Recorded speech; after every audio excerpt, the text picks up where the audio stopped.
देखिए, 15 तारीख को सूर्य देव का राशि परिवर्तन हो रहा है मीन राशि में। और 15 तारीख को एक बहुत ही बड़ा वैज्ञानिक पर्व भी मनाया जाता है, जिसे हम शीतला अष्टमी भी कहते हैं और आम बोलचाल की भाषा में बसोड़ा भी कहते हैं। शीतला अष्टमी का पर्व क्या है, इसकी महिमा क्या है और शीतला माता है कौन? देखिए, हिंदू धर्म की सबसे महत्वपूर्ण जो बात है वो ये है कि हमारा धर्म विज्ञान पर आधारित है और वैज्ञानिक मान्यताओं के हिसाब से धर्म बिल्कुल खरा उतरता है, बिल्कुल सही बैठता है। चैत्र के महीने में या गर्मियों की शुरुआत के समय में बीमारियों की संभावना ज्यादा होती है। खास तौर से चेचक निकलने की, इन्फेक्शन वाली बीमारियों की, वायरल फीवर की होने की संभावना ज्यादा होती है। तो हम करते क्या हैं कि इस समय में अपने खान पान पर ध्यान देते हैं, अपने खान पान पर बदलाव करते हैं। अब ये बात आपको आसानी से समझ में आ सके, इसीलिए इस समय शीतला माता की पूजा की जाती है।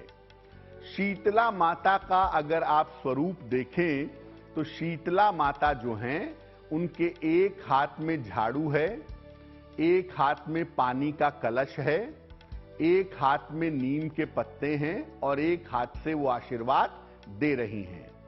अब देखिए, झाड़ू जो है वो सफाई का प्रतीक है। शीतला अष्टमी इस बात की सूचना है कि आप पूरी तरह से अपने घर में साफ सफाई अब रखेंगे, और अगर नहीं रखेंगे तो बीमारियां आपके जीवन में पैदा होंगी। दूसरा, उनके हाथ में नीम के पत्ते हैं और हम सब जानते हैं कि नीम के पत्तों के अंदर एंटीबायोटिक गुण होते हैं, जिससे बीमारी होने की संभावना नहीं होती है। तो इसीलिए अब आपको नीम के पत्तों का प्रयोग करना है। आप अपने घर में नीम के पत्ते रखें, या कहा जाता है कि सुबह उठ करके ब्रश करने के बाद नीम के कोमल पत्ते आप चबाएं।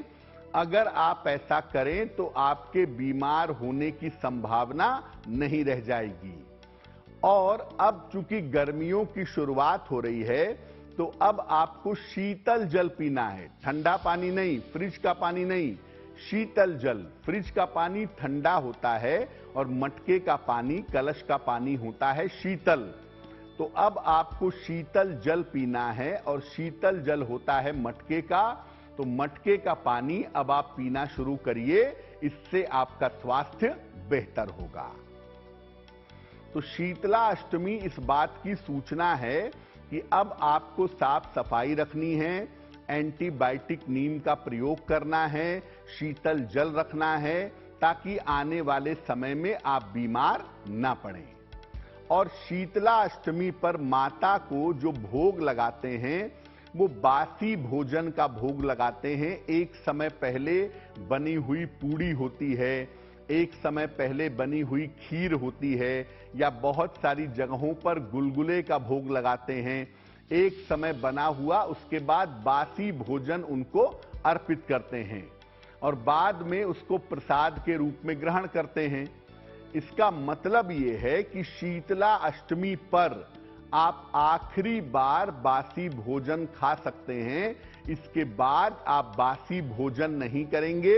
इसके बाद से आपको ताजा भोजन ग्रहण करना होगा, क्योंकि शीतला अष्टमी तक अगर आप बासी भोजन खा भी लेते हैं तो आपको दिक्कत नहीं होगी।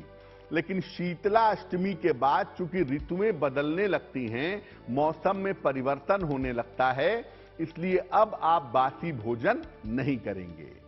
तो शीतला अष्टमी का जो पर्व है वो पूरी तरह से वैज्ञानिक पर्व है, साइंटिफिक पर्व है, और इस बात की सूचना है कि अब आपको साफ सफाई से रहना है, एंटीबायोटिक चीजों का इस्तेमाल करना है, और साथ ही साथ में शीतला अष्टमी के पर्व के बाद आप बासी भोजन ग्रहण नहीं करेंगे। अब देखिए, इसमें एक साइंस ये भी है कि शीतला माता का जो वाहन है वो है गधा। गधा ही इनका वाहन क्यों है? क्योंकि गधे को इन्फेक्शन वाली बीमारियां जैसे चेचक नहीं होता है।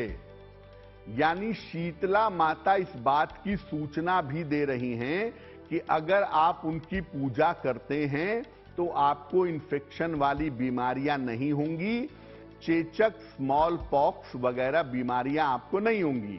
लेकिन वो केवल पूजा करने से नहीं होगा। पूजा करने से तो लाभ होगा ही, आपका मन शांत होगा, पवित्र होगा, ऐसा तो होगा ही। लेकिन जो बात वो कह रही हैं कि सफाई रखिए, एंटीबायोटिक का इस्तेमाल करिए और शीतल जल पीजिए, अगर आप ऐसा करते हैं तो आप आने वाले समय में किसी भी बड़े इन्फेक्शन से, किसी भी बड़ी बीमारी से बचे रहेंगे।